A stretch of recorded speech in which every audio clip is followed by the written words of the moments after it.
I was glad the deacon had to handle that gospel book. I think it weighs about 30 pounds with that. I'm Father Tom Frank. I'm a retired priest of the Diocese of Austin, living at the retirement center in Georgetown. And really happy to be with you here today. The bishop had retired priests sheltered in place until we received our second COVID vaccine. Then we had to wait another 2 weeks, and then the word got out that we were ready to help out. We have 13 priests that live out there, and 6 of us are still able to help out pretty much. The other 7 have health issues and very elderly. But we have a good group out there. And anyway, the day that got announced that the retired priest could start helping, I got 3 phone calls asking for help. Really something. So glad to do that. You know, our priests have had a tough time. They couldn't take vacation, couldn't visit relatives or friends.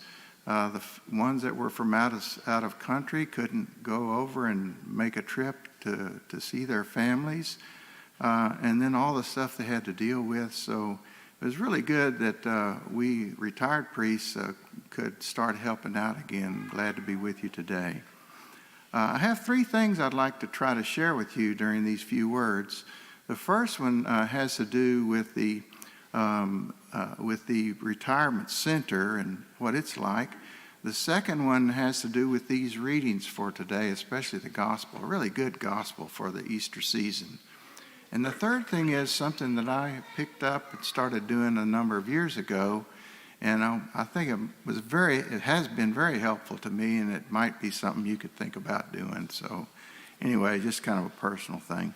But first, to let you know that we do have those 13 priests out there, and we each have a separate apartment that has a full kitchen and 2 rooms, 1 bedroom, 1 office area. We have a covered garage for our car, and we have ladies that come in and cook for us every day, breakfast and lunch, and there's always extra stuff for snacks and supper. And we have another person that comes once a week and cleans our apartment. So we're really taken care of well. We have a deacon that looks after us. He comes in, and if something's wrong, something doesn't work right, he's pretty good at fixing things or get somebody to fix it. In the diocese, the bishop really wants to take care of his retired priests.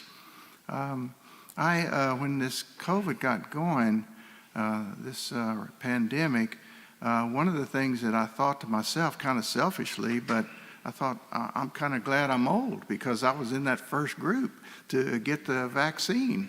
So that was a good thing for me, and happy that we were able to get that done. But the retirement center is really good. We have a couple more priests retiring maybe in June or July, and we may get some more guys out there. But if any of you have helped pay for that, making donations, anything that you've done to call some of those priests that you might know, just to wish them well and see how they're doing, all that is really good for us. And we're really grateful for all of you who think about the retired priests, the ones you've known in the past, and to think about them through your efforts in one way or another, communication or your donations, whatever they might be. So the second part that I'd like to tell you about is this, especially about this gospel reading. And the gospel reading is a special reading because the gospels are hesitant about believing people who have seen Christ. Even St. Thomas, who's my patron saint, and I hate that he's called the doubting Thomas. I call him the hesitant Thomas because actually in that situation, all of us would have been hesitant. And look at us today. We have this false and fake news, and we want to know exactly what's correct. We want to know what we're looking at and what's there. And those apostles, they were the same. They heard that Mary Magdalene had been there and seen him. Peter and John went to the tomb, saw it was empty. And today we have these 2 apostles coming back from Emmaus, and they report that they've seen him in the breaking of the bread. And so these apostles, though, are still hesitant about that. They hadn't seen him themselves, and so they're hesitant. But then he shows up right in there. He shows up in that room, and he tells them, well, we don't want you to be that way. Take a look at my hands. Take a look at my side. And then he asks them for something to eat. Well, they were still hesitant. Well, when he's eating something, well, he must be real then. No, there he is. So, but they were still hesitant. And in this gospel, he teaches them again about that the Son had to die and then rise from the dead. And here he is. And so this gospel is a really good gospel to remind us of the hesitancy of the apostles, these great guys and ladies who went out and preached the gospel to others and made that faith known to everybody. But they were hesitant in the beginning as well. And so it is okay to kind of wonder about things, but always to have that knowledge that in truth we know, we are confident, we're sure that Christ is risen. And then during these 60 days of Easter until Pentecost, we celebrate that in special ways, that Christ is actually risen and among us still.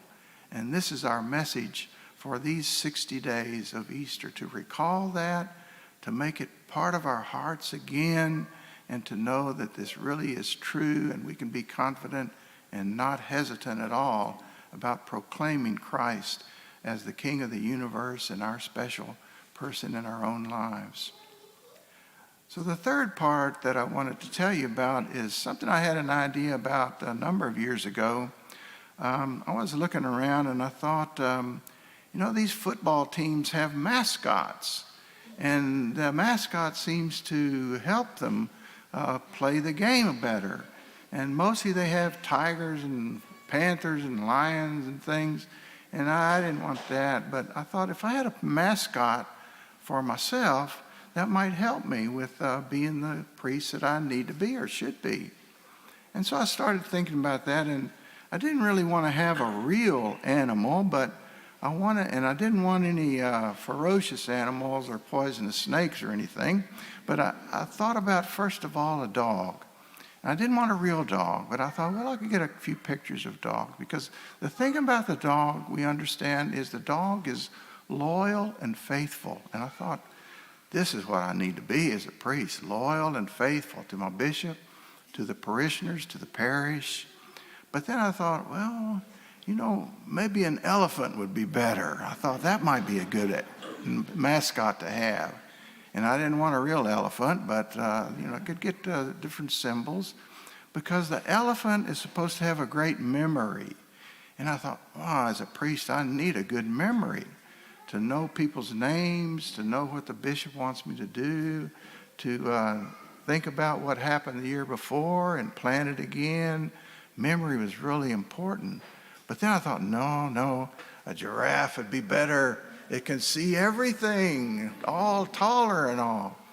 Yes, to see the whole picture is really important for a priest, not just your own parish and the people there, but throughout the diocese in different places. But then I finally thought, no, that isn't it.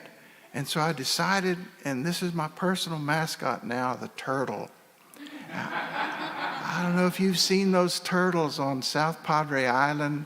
They come out of the water, and those mama turtles just struggle to get up that beach, dig a big hole, lay 30 or 40 eggs, and then lumber back into exhausted. And I thought, the turtle is patient. It goes up, it just takes, but it doesn't quit. It's tired, but it doesn't quit. It perseveres and gets the job done.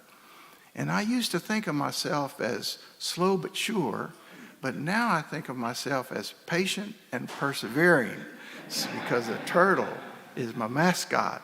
And I have turtles, nothing real, but I have them in my office, in my bedroom, on the wall. I have them in my car even. I have one on my rear view mirror. And they remind me to always be patient, but to persevere in whatever it is I'm doing. And I think it's a good idea. And you can think about a mascot or an image for yourself that helps you be the person that you really want to be. Let